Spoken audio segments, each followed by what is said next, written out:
والصلاة والسلام على سيد المرسلين وعلى آله وصحابه أجمعين. سبحانك لا علم لنا إلا ما علمتنا إنك أنت العليم الحكيم.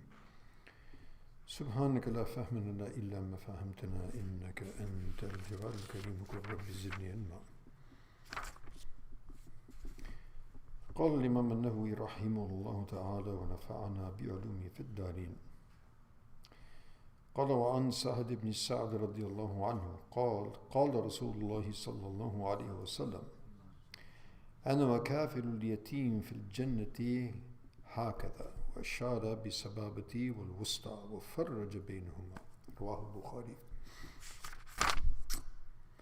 وعن أبي هريرة رضي الله عنه قال قال رسول الله صلى الله عليه وسلم كافل اليتيم له أو لغيره أنا وهو كهاتين في الجنة، وأشار الراوي وهو مالك بن أنس بالسبابة والوسطى.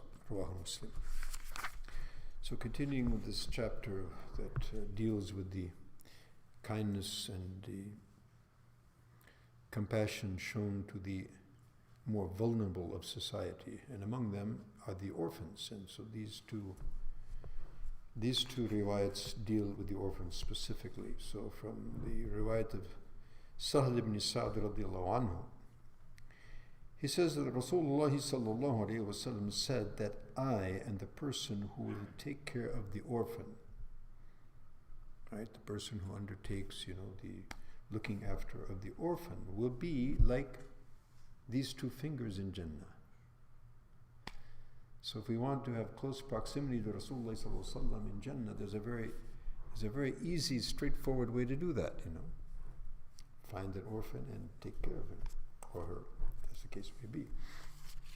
And of course, easier said than done. Sometimes it's not a very easy proposition to do. Similarly, this hadith also is in the same context and very similar, but it adds a further dimension.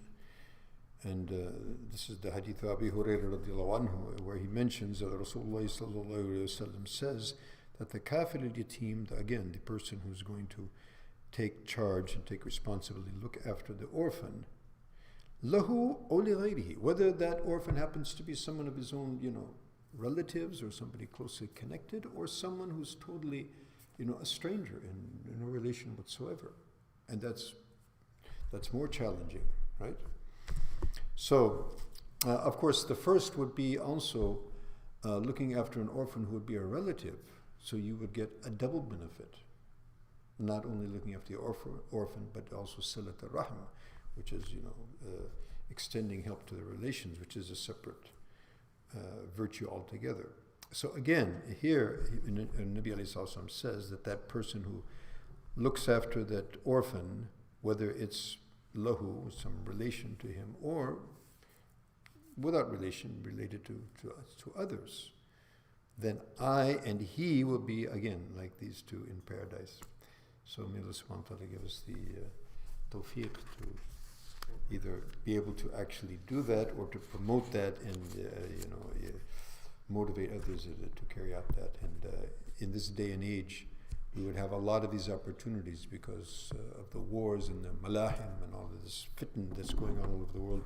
So we would find many, many orphans, and so there's much opportunity. Allah give us all tawfiq. Yeah.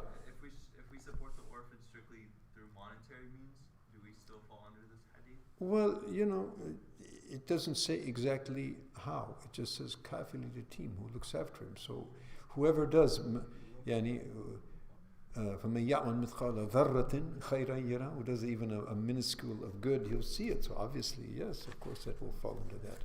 And the more, the more good that you do, the better you'll find the reward and the recompense, obviously. Allah give us all tawfiq. Ameen. Subhanakallahumma bihamdika nashhadu an la ilaha illa anta astaghfiruka wa atubu ilayk. Assalamu alaikum.